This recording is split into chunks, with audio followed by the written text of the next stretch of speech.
अस्सलाम वालेकुम। डॉक्टर दानियाल मुखातिब हूँ जी आपसे, एनिमल हॉस्पिटल बकर से। आज हम आपके लिए जो केस लेकर आए हैं वो है डायरिया। ये एक बड़ा कॉमन सा केस है जो कि हमें गर्मियों में ज़्यादा और जब मौसम बदल रहा हो तो फेस करना पड़ता है। और किस मौसम में फेस करना पड़ता है? सर्दियों से गर्मियाँ आने लगती हैं। और बरसीम का क्या होता है? एंड होता है। तो जो है ना वो एक सराइकी का वर्ड है जी। वो हमारे पास टिपिकल लोग आकर कहते हैं कि बरसीम की घुगी जो है ना उससे ये होता है। बरसीम की घुगी, वो छोटा सा एक कीड़ा होता है ग्रीन कलर का जिसकी वजह से डायरिया लगता है। अब डायरिया इस वजह से भी लग सकता है, डायरिया वर्म ओवरलोड की वजह से भी लग सकता है। दो बैक्टीरिया साल्मोनेला और इकोलाई, ये बहुत ज़्यादा बैक्टीरिया ये डायरिया लगने के लिए बहुत ज़्यादा इनका जो है ना असर होता है। ये जब दोनों बैक्टीरिया बॉडी के अंदर जब इनकी तादाद ज़्यादा हो जाएगी तो ये बॉडी को नुकसान पहुंचाने के लिए जो है ना जब भी ये कोशिश करेंगे तो बॉडी की क्या लग जाएगा? डायरिया लग जाएगा। तो गंदा पानी पीने से, मुज़र कोई भी चीज़ खाने से, कोई डेली का जो राशन चेंज करते हैं उसकी वजह से भी डायरिया लग सकता है।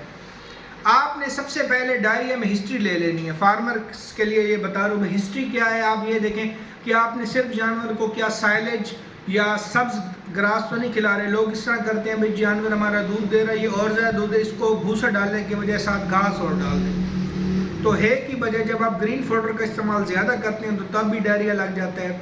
एक बात। दूसरी बात, आपने ये डिफ्रेंशिएट करना है कि जानवर हमने फार्म में रखे हुए हैं या कि घर में रखे हुए हैं। वसीम बताओ, फार्म वाले जानवरों में डायरिया कॉमन होता है या नहीं होता? होता है। फार्म वाले जानवरों में डायरिया कॉमन होता है। अगर वो डायरिया ना हो तो वो जानवर बीमार हैं, क्योंकि हम उन्हें यीस्ट, मिनरल मिक्सचर और अल्फा कार्बोनेट, मीठा सोडा और हम उस तरह ढेर सारी चीज़ें, स्टमक पाउडर वगैरह डेली बेसिस से दे रहे होते हैं। हमें तो उनकी रिम्यूनेशन चाहिए ही ज़्यादा होती है। घर में जो गोबर है वो प्रॉपर होना चाहिए, जो है ना जिसकी वजह से ये हमें ये चीज़ें फेस ना करनी पड़े। अब डायरिया की दो चीज़ें आ गई। अगर देखें आपने मौसमी चेंज होने की वजह से है तो उसका आप इलाज करवाएंगे। अगर वो है खुराक तब्दील होने की वजह से तो तब आपको कोई भी चीज़ दवाई देने की ज़रूरत नहीं। आप सिर्फ और सिर्फ जानवर को की खुराक को तब्दील करके डायरिया से आराम आ सकता है जानवर को। अब जानवर जो डायरिया लग जाता है तो बच्चों में उसका इलाज मुख्तलिफ है और बड़े में इसका इलाज मुख्तलिफ है। तो बच्चों में इलाज किस तरह, यानी कि जो डायरो एक्स का ये जो एक साशे है, ये जो कोट्रिम का साशे हमारे पास है, इस साशे की जो है ना अगर छोटा बच्चा है तो उसके 2 से लेकर 4 खुराक मैक्सिमम आप इसकी कर सकते हैं। मेजॉरिटी तौर पर 2 की जाती है। तेल और दही में मिक्स करके जब आप कोट्रिम को खिलाते हैं तो जानवर को डायरिया से एक खुराक से ही अफाका आ जाता है। आपने देखना है कि ये एक साशे है, उसके 2 हम अगर इसकी आपने खुराकें करनी है और वो छोटा जानवर है, आज अगर उसको एक खुराक से आराम आ गया तो दूसरी देने की जरूरत है या नहीं है? नहीं, क्योंकि अगर आप दूसरा देंगे तो वो फिर कॉन्स्टिपेशन की तरफ चला जाएगा। हमारे पास साशे में क्या है? कोट्रिम है, डायरो एक्स है और ये डायरोबान है। ये 3 चीज़ें जो है ना हमारे पास हैं। इसके बाद हम डायरिया में थोड़ा सा हर्बल की तरफ आते हैं।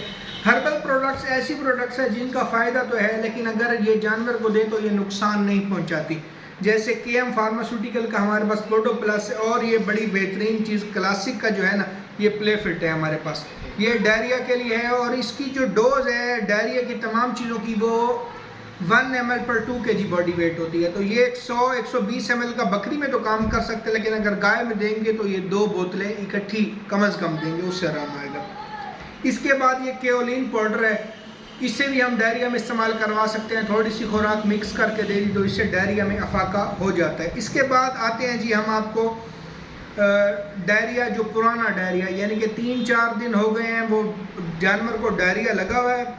और इससे पहले आपको चले बड़े जानवर का बताते हैं। अब बड़े जानवर में डायरो एक्स देना है या कोट्रिम देना है तो 1 या 2 पत्ता हम दे सकते हैं। अगर इससे आराम नहीं आता, इसके अंदर 3-4 इंग्रेडिएंट जो है ना वो मिक्स होते हैं। अगर इससे आराम नहीं आता तो फिर क्या है, ये सल्फर डायमेडीन है, प्री डायमेडीन जो है ना इसके बड़े अच्छे रिजल्ट्स हैं।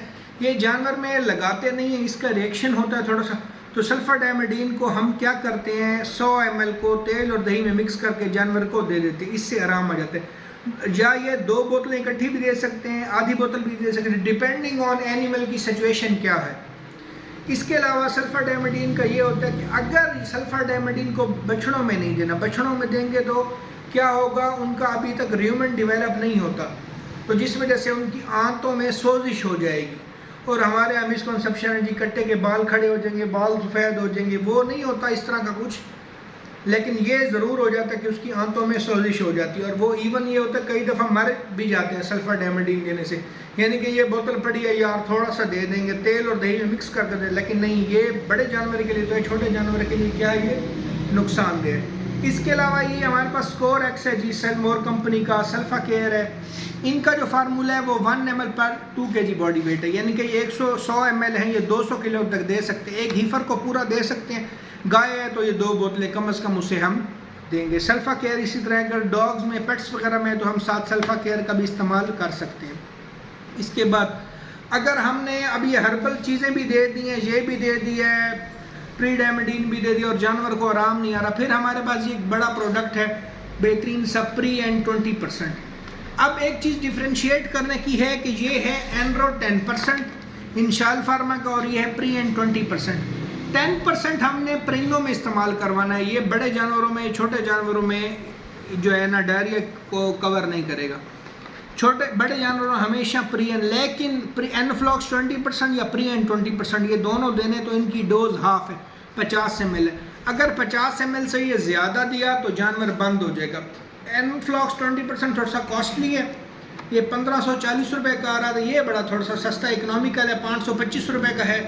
तो हम प्री एन पर थोड़ा सा करते हैं कि ये इकनॉमिकल भी है, बनिस्बत 1500 इस पर भरने से बेहतर है कि आप 500 रुपये का ये ले लें, तो आप 50 ml देंगे। अगर इसके बाद जानवर को मुकम्मल आराम आ जाता है तो आपने जानवर को दोबारा डोज रिपीट नहीं करनी। इसके बाद ये अगर जानवर को इससे भी आराम नहीं आता, ठीक है, और उसको एक दिन डायरिया रहता है, उसे 2 दिन दवाई देते हैं, फिर उसे आराम आ जाते हैं। और दूसरी बात इंडिकेशन है कि अगर जानवर को पिचकारी मार कर डायरिया निकलता है तो उस सूरत में हम क्या करेंगे, हम उसे कार्नीसेल क्लासिक कंपनी का, ये क्लासिक फार्मा जो है इसका, और साथ में केओलिन, ये मिक्स करके दे देंगे। बेसिकली क्या होता है, जो रेक्टम होती है उसके अंदर गोबर स्टिफ होकर खड़ी होती है, कार्बोनेट अंदर जाएगा, वो उसको निकाल देगा, उसका पेट साफ कर देगा, तो वो जो पिचकारी है वो ख़त्म हो जाएगी, जिसको हम कहते हैं शूटिंग डायरिया, यानी कि जिस तरह गोली निकलती है ना उस तरह का डायरिया।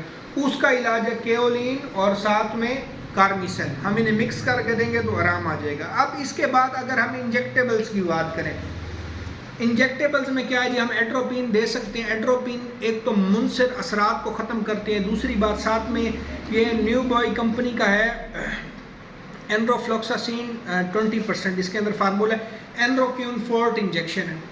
ये हम 20 ml और 15 ml, एक साइड पर गर्दन की ये लगाना है और एक साइड से ये लगाना है, हम इससे जो है डायरिया को कवर कर सकते हैं, ये डायरिया का इलाज है। अगर इससे भी नहीं होता, यानी कि जानवर को 3 दिन एंटीबायोटिक दिए, वो 2-3 दिन आराम आ गया, लगा हुआ है, तो फिर क्या करना है हमने, उस सिलसिले में क्या करना है, हम इसे रिंगर लैक्टेट की ड्रिप लगा सकते हैं और साथ में फ्लैजेल मेट्रोनिडाजोल की ड्रिप लगा सकते हैं। ये दोनों ड्रिप मिक्स करके लगाएंगे तो इससे क्या होता है, जानवर को जो इलेक्ट्रोलाइट इम्बैलेंस है वो कवर हो जाएगा। ड्रिप लगाने का मकसद ये होता है कि जो जानवर में पानी की कमी है वो पूरी हो जाए, डिपेंडिंग ऑन सिचुएशन। अच्छा, एक और केस, एक बंदा आपके पास आता है, वो कहता है जी डॉक्टर साहब जानवर है मेरा जी, वो 1 महीने से डायरिया कर रहा है, और आपने उससे पूछा भाई आपने जानवर की डिवर्मिंग की थी या नहीं की थी, वो कहेगा जी नहीं। अगर नहीं की तो फिर उन्हें ये दवाई ली जाएगी, फिर उसे ये डिवर्मर जाएगा। ऑराफ्लूक, ये बड़ा बेहतरीन फेंबेंडाजोल, ये पेट के कीड़ों के लिए होता है, या अल्बेंडाजोल, दोनों में से एक फार्मूला जो है ना ऑक्सफेंडाजोल भी आप दे सकते हैं। ये दोनों फार्मूले जाएंगे तो फिर जाकर उसे डायरिया से आराम आ जाएगा। क्यों वसीम, प्रॉब्लम क्या होता है, डिवर्मिंग का 1 मंथ से जब आ रहा होता है तो उसका हमेशा ही पेट के अंदर कीड़े होते हैं, और इसके बाद इसको रिपीट करना लाजमी है। ये अक्सर जो है ना, हम जब डिवर्मर को रिपीट नहीं करते तो ये हमें मेजर इश्यूज थोड़े से ये फेस करने पड़ते हैं। इसके बाद अगर हमने ये दवाइयाँ दे दी और ये सारा कुछ दे दिया और जानवर को डिवर्मर और बोतलें भी लगा दी और उसे आराम नहीं आ रहा, डिवर्मिंग भी हो चुकी है, सारा कुछ मेडिसिन, तो इसकी क्या इंडिकेशन है, जानवर को इसका मतलब टीबी है। इसके लिए आप टीबी का टेस्ट करवाएं, और टीबी जो है ना वो इनिशियल स्टेज पर हो तो काबिल इलाज है, उसके बगैर काबिल इलाज नहीं है। अस्सलाम, बहुत शुक्रिया। अल्लाह।